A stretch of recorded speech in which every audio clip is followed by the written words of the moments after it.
Welcome to the podcast life. Uno munsi, today, leo, aujourd'hui, and this is the second season.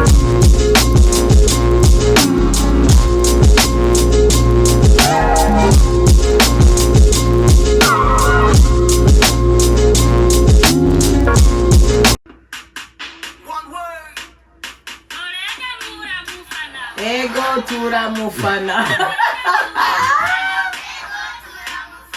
Welcome to the podcast life.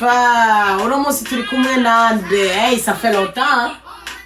Uno munsi muri kumwe na SOG, baby. Mind. Never mind. You can call me Never Mind If you don't mind.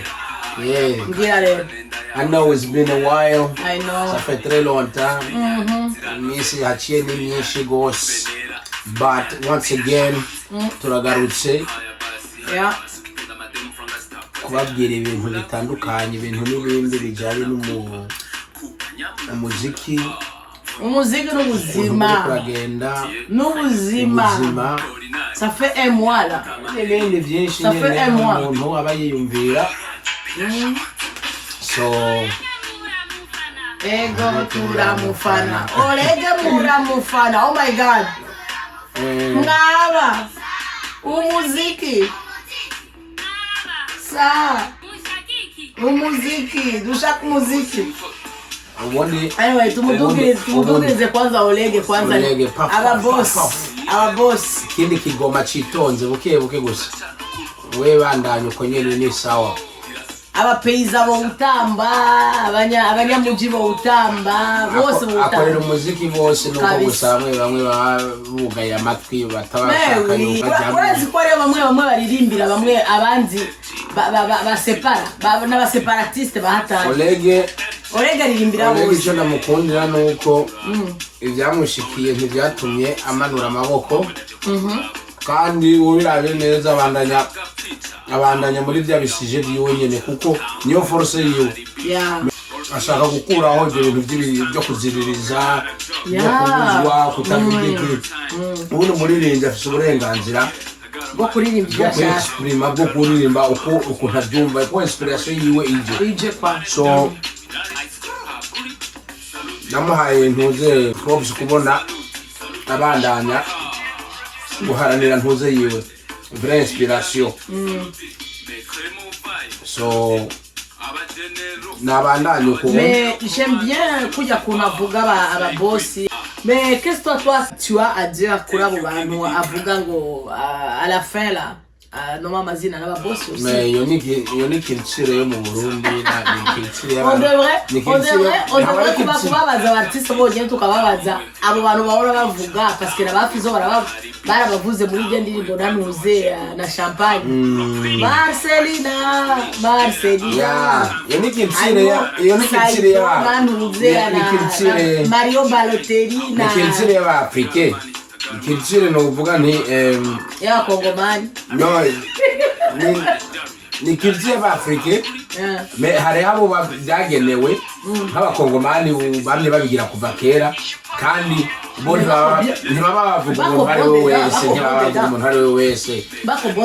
Bakobonde da mais ibintu by'abarundi ibyo bakora mu Burundi ibintu byo kwigana ugasanga bariko baraheza n'agaciro karenze abantu badafisa agaciro kwa. Mais kintu nacho je pense que no mufuko uvuga. Je pense que exactly, no mufuko uvuga. Parce que si l'artiste n'aurait pas besoin de l'argent, ne fera pas de dédicaces comme les Congolais quoi. Kandi ibyo ntabwo ari byiza bose parce que abo bantu nimba batanze ibyo bihumbi magana ngahe kugira ngo umuririmbyi abavuge, sinzi ko bizashika n'ibihumbi magana. Ni kuri ntuze yabo gusa, ni ku ruhara rw'iwabo gusa, ntabwo ari gushaka guharanira. Twebwe aho turi ubu umuziki w'Uburundi, iterambere ry'umuziki w'Uburundi aho riri, ntibyari bikenewe yuko abo bantu batanga ayo mafaranga kugira ngo bavugwe, babikora muri ubwo buryo parce que on est en train de se rechercher, puis on est en train de vouloir évoluer. Umuziki w'Uburundi ucyari kuri urubakwa. So abo bantu batanga udufaranga, reka natwite udufaranga parce que ntabwo batanga. Hari umuhungu yabivuze, hari umuhungu qu'il en avait vraiment marre.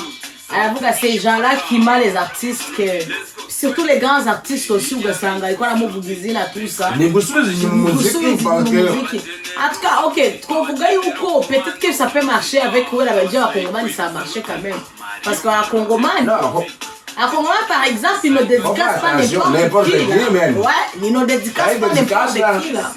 Quand il dédicace, le Congomani a guidé dédicace là. Alors, mon boss soit vrai, parce que n'abatari abakongomani uwo muntu baramumenya. None wowe uriko uravuga ngo Mario Balotelli bacangena baca bibaza ngo ni wa mukinyi wa ntuzo wa mu italien la mu bura dedikasa umuntu ntabwo ari byiza ni ibintu byo. Moi j'ai l'impression qu'Alinzara ituma abantu bajisa comme ça. J'ai l'impression qu'Alinzara Nizara n'uburyo babishakira uburyo hose. Ro umuntu abahaye akantu bikaborohera kugusohora ntuze video cyangwa indirimbo. Message ni ntuze message abantu ngomba kwishikira le plus cyangwa kwisubirako nabo babigira. Wopfuma unasaba basi bakuvuge ukundi kuntu me ntibakuvuga izina ryawe direct. I know. Bera ntibakuvuge ubisige nahejeje wewe ntavugwa mu izina. Wowe navugwa mu izina none pourquoi il déjà akavuga mu mazina pas bon. Ahejeje avuga ngo je sivugwa mu izina. Simvugwa mu izina. Mais alors pourquoi il accepte de parler des autres, de dédicacer les autres? Ah, t'as vu même là il chante en anglais là. How do you feel his English?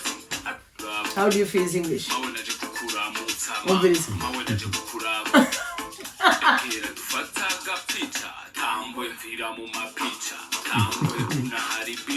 Tambwe. Hey.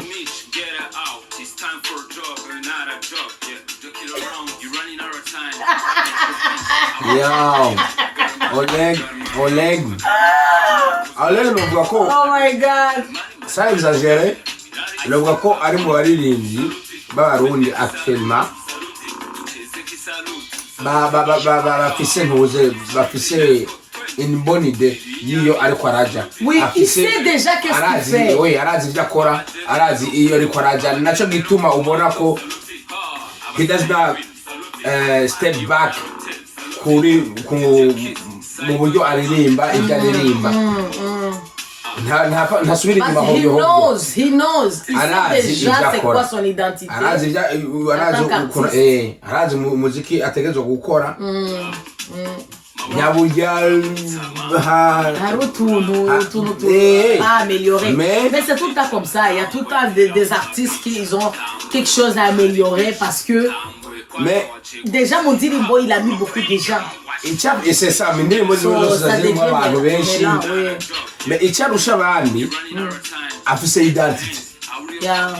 Afise identité parce que nta rurimbo na rumwe rwiwe ndabona ndagwasosiye soit n'ururimbo rwo muri Nigeria cyangwa rwo mu Rwanda cyangwa mu bindi bihugu kontinent y'abandi. Abandi afise identité. Is even. Puis tu vois même au début, comme si, oui, mais au début, un peu comme Kuduro, mais akaba fisi yiwi uko. Oui. Puis le fait yuko abanyagihugu babreba. Ivyo atiza ntabwo ari byo sivyo bidomina. Comprends? Mais hari abandi batiza ugasanga turabona bari kubaranirimba tukavuga ati umurundi yabaye mu Nigeria ryari, umurundi yabaye umunyarwanda ryari. Ugasanga ururimba ariko umuhaye point. Au début cyangwa à la fin hajya avuga aririmba mu cyongereza cyangwa hajya adedicate abantu. C'est où les points que tu lui donnes où ça? Ni hajya akoranya abavyeyi aravuga ati orege muramufana ijya parti ya mbere tumudugirize rero ijya parti rero namba tuyihuriyeko c'est bon ijya parti ya mbere ni nziza gose ça représente beaucoup ça représente le Burundi en plus on n'avait pas ça muri culture yacu muri culture yacu muziki vraiment il y en a pas ça ibintu byo kudedikasa abantu juste comme on n'avait pas abantu badedikasa abandi byazanye abantu bo hanze byazanye abantu bo hanze kubera kuje kwako ni yanuze tuvuga non mais subiri kwanza acha mimi nikuulize wewe uko nje tu n'occupes pas une fonction publique. Tu n'es pas un ministre, tu n'es pas une personnalité publique. Tu veux qu'on parle de ton nom, pourquoi? I don't know. Maybe pourquoi they want to do something. Maybe they want to do something. Non, c'est ça le pire. Le pire, c'est que ces personnes-là, ils vont abandonner les bagwizi nkuru zo mu kabare, zo mu ligala. Ngo meme Olege alinisema. Unasikia? Olege alisema. Unataka kusemewa pourquoi? Juste pour kusemewa. Uriko uzururirimba gusa indirimbo zo Burundi zose abantu bazira kumvamo umuntu Saido cyangwa ni Baroteri. Anyway, nimwagira ma maison de disque tuzobemerera ko non, normalement là quand on parle de dédicace là, c'est une sorte de publicité. Yeah. C'est une sorte de publicité. Peut-être qu'abo bantu bafise ibintu bakora. We don't know. Maybe. Niba wemeye kugirirwa publicité, nuko ivyo ukora ubushaka yuko bishikwaho n'abantu benshi. So, baoneshe hivi vitu gani venye wanafanya. Ukura kama tunakutana baimaji wote wa Burundi, bako wanasema jina lako, tu fais quoi dans la vie, toi tu as quoi, tu fais quoi. On aimerait savoir en tout cas. Ichiza nuko hariyo n'abandi babivuka bafise ko opinion sur ça, c'est ça qui est bien. Fait qu'on n'est pas juste tout seul. I don't give a fuck. Mon opinion n'a pas besoin d'être celle de notre personne. Yeah.